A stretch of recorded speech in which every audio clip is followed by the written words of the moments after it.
Consensus Vegas opinion, Johnny Manziel worth 7 points per game. So, for example, favored by 8 points with him, favored by 1 point without him.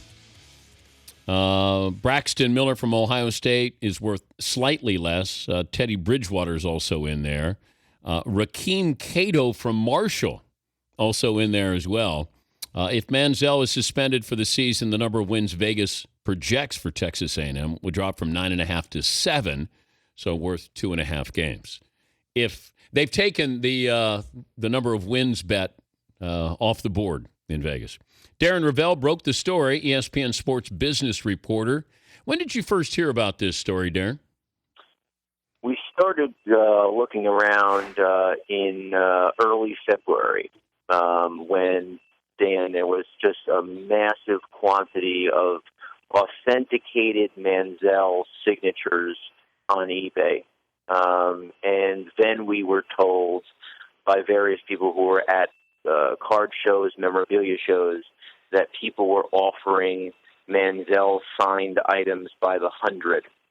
And that kind of, that's when we started looking around and eventually heard about some signings that took place in January, and that led us to understanding that the NCAA was pursuing an active investigation. All right, well, explain this to me. Johnny Manziel goes to the national title game, gets off the plane, he's in the airport, meets some random guy who says, hey, if you come to my house... No. Meets some random guy, never seen him before in his life. He said, Johnny, can you sign a couple photos?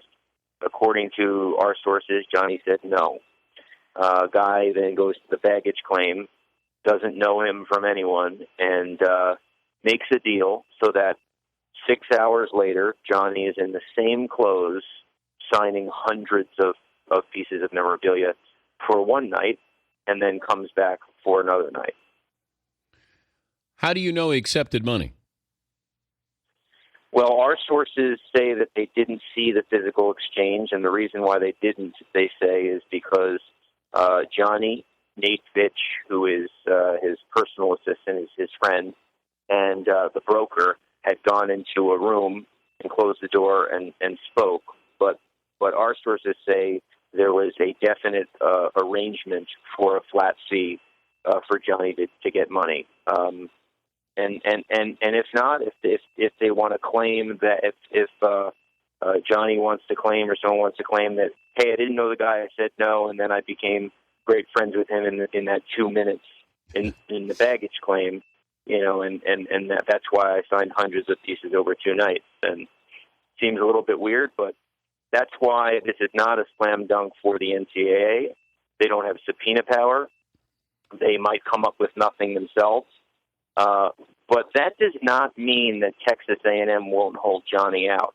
He can practice, but once that first game happens against Rice, that's when Texas A&M becomes liable. Auburn decided they were going to go to the wall with Cam Newton, and that paid off for them. But now Texas A&M over the next month is going to have to figure out whether they think there's enough here, and if Johnny Manziel at some point becomes ineligible and they play him, that's going to be their problem. Who told the NCAA? I do not know. All I will say is more people started talking to me as Johnny's antics got greater. And I think what happened was the memorabilia people who were holding on to so many Johnny Manziel photos, the price had basically stayed steady and then even dropped a little bit. Why? Because there was so much supply and there was less demand. The general college football fan wasn't buying on eBay anymore Johnny Manziel photo because, there was a group of people who, didn't like him anymore.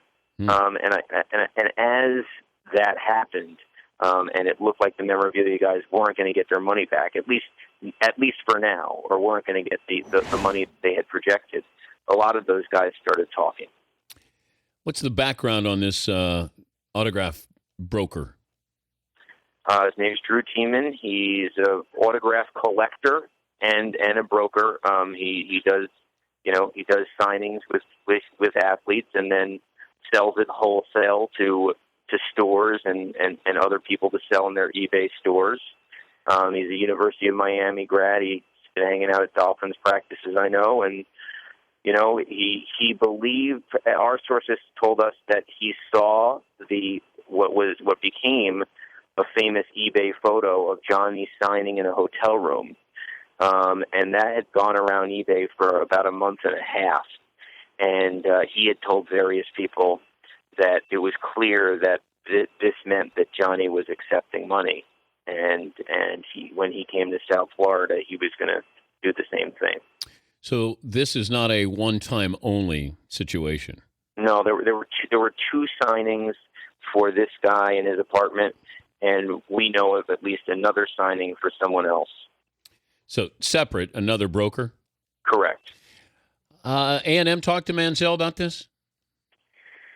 The last they acknowledged they did was in March, when we asked them if there was any concern, and they said that Johnny had reported to them that he had never received any compensation for any autograph, nor had his family, friends, or anyone that he knew.